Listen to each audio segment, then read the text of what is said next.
अंत भला तो सब भला। रोली की शादी उसके माँ बाप एक आलसी लड़के से करा देते हैं। चलो, रोली की शादी हुई और हमने गंगा नहाई। और क्या, बेटियां तो होती ही हैं बोझ। हाँ, पर अब क्या चिंता, उतार तो दिया बोझ तुमने, अब वो लोग समझे। ससुराल में रोली का पति कहता है, देखो, मैं कोई काम नहीं करता, ये बात तुम्हारे मम्मी पापा को बता दी थी मैंने। अब जो किराया आता है दुकान का, उसी से घर का गुजारा करना है। कभी भूल से भी कोशिश ना करना किसी चीज की डिमांड की। क्या मम्मी पापा को पता था कि आप कोई काम नहीं करते? और क्या, बड़ा अच्छे से पता था।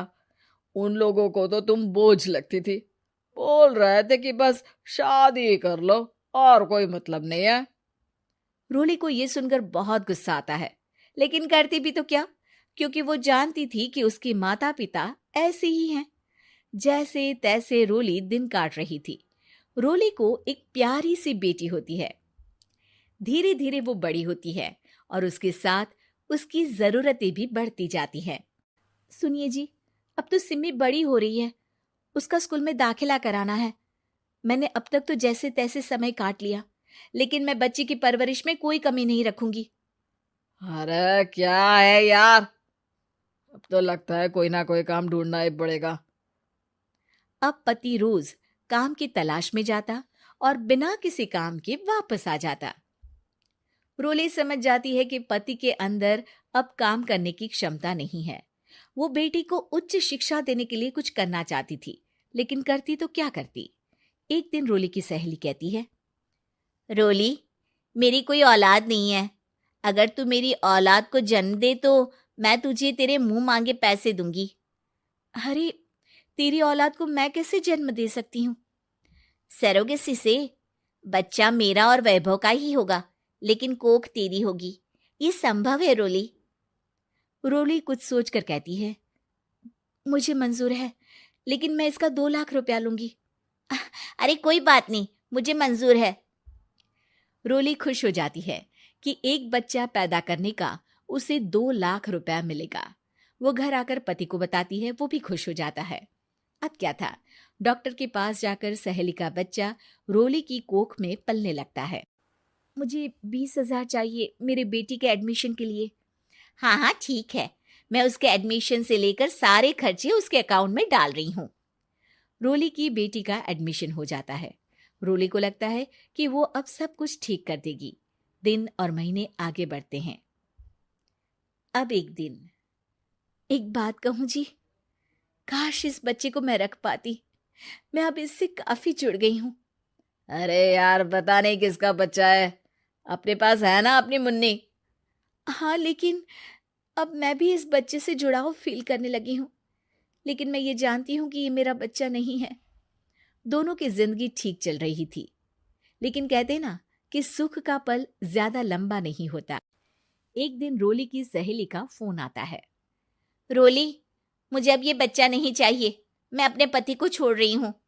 अरे लेकिन मुझे पैसों की जरूरत है, बच्चा तुम्हारा है, मैं क्या करूंगी? सहेली बिना कुछ बोले फोन काट देती है, फोन स्विच ऑफ कर देती है। लेकिन रोली के जीवन का तूफान यहीं नहीं रुकता। रोली, मैं इतना भार नहीं उठा सकता। आज पढ़ाई का पैसा मांग रही हो, कल को शादी, कॉलेज और पता नहीं क्या क्या।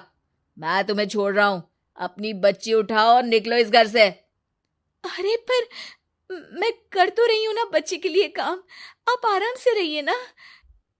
क्या काम कर रही हो, देख रहा हूं मैं। ये छोटा शहर है, यहाँ लोगों को बात बनाते वक्त नहीं लगता। तो मैं क्या करूं? ज्यादा पढ़ी लिखी नहीं हूं, कैसे घर के खर्चे चलाऊं? और आप तो काम करना ही नहीं चाहते। हाँ, ना चाहता हूं और ना ही करूंगा। रोली को पति की बात पर काफी गुस्सा आ जाता है। ठीक है, अगर मेरे जीवन में संघर्ष ही लिखा है तो वही सही। इस वक्त पति होने के नाते आपको मेरा साथ देना चाहिए था, लेकिन नहीं, आपने तो इस हाल में मुझे घर से बाहर निकालने की बात कह डाली। देखो, ये सारी फालतू की बातों के लिए वक्त नहीं है मेरे पास। रोली, जिसकी कोख में किसी और का बच्चा था और साथ छोटी सी बेटी, पति का घर छोड़कर रास्ते पर आ जाती है। रोली के पास मायके के सिवा दूसरा कोई रास्ता नहीं होता। अरे रोली कैसी है? कितने दिनों के लिए आई है?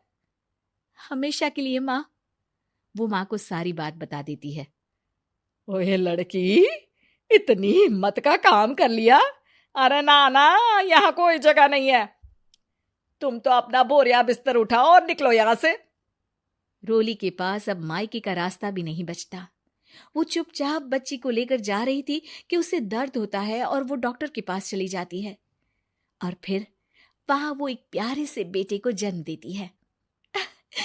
कितना प्यारा है, कितने अभागे हैं इसके माँ बाप जो इसके पैदा होने पर भी नहीं है। तभी वहां डॉक्टर आ जाती है। रोली, बच्चे के पिता तुमसे मिलना चाहते हैं। आपका बहुत बहुत शुक्रिया। मैं इस बच्चे को पालूंगा, भले ही इसकी माँ ने इसे छोड़ दिया हो, पर मैं अपनी जिम्मेदारी निभाऊंगा। तो क्या आप मुझे इसके पैदा करने के लिए जिन पैसों की बात हुई थी वो भी देंगे? हाँ, और साथ ही आप चाहें तो मेरे घर में रहकर मेरे बच्चे की देखभाल भी कर सकती हैं। मैं उसके लिए आपको सैलरी दे दिया करूंगा। रोली को लगता है कि जैसे भगवान ने उसके लिए सुकून का रास्ता खोल दिया। वो अब मुकेश के साथ उसके घर चली जाती है, जहां रहकर वो उस बच्चे की देखरेख करती है। अब मुकेश के घर को रोली अच्छे से संभाल लेती है। उसके लिए खाना बनाने से लेकर बच्चों की देखभाल और घर की देखरेख। धीरे धीरे मुकेश को रोली से प्यार हो जाता है। रोली, तुम्हारी बेटी और मेरा बेटा बिल्कुल भाई बहन की तरह साथ रहते हैं। हाँ, आखिर है तो एक ही कोख के बच्चे, अटैचमेंट तो होगा ही ना। रोली, तुमने घर और मुझे दोनों को संभाल लिया। ये तो मेरा काम है। आपने भी तो मुझे छत दी जिससे मैं अपनी बेटी की पढ़ाई और भविष्य के लिए पैसे जोड़ सकूं। अब रोली, क्या तुम मुझसे शादी करोगी? अब मैं जानता हूं तुम्हारी भी शादी कुछ खास अच्छी नहीं रही। रोली को मुकेश की बात ठीक लगती है। वो उसे हाँ बोलने की सोच ही रही होती है कि उसके पहले पति का फोन आ जाता है। रोली, मैं बहुत परेशान हूं। मेरा एक्सीडेंट हो गया है। मैं चाहता हूं तुम वापस आ जाओ। रोली को पुराने पति की चिंता होने लगती है। वो सोचती है कि वो क्या कर रही थी। हाँ हाँ ठीक है, मैं आ रही हूँ। हाँ रोली, आ जाओ, लेकिन बच्ची को कहीं हॉस्टल में छोड़कर आना, क्योंकि मैं नहीं चाहता कि हम लोगों के बीच फिर से वो सारी बातें हो। रोली को समझ आ जाता है कि पति आज भी सुधरा नहीं है। वो पति के पास जाने से इनकार कर मुकेश को हाँ कर देती है।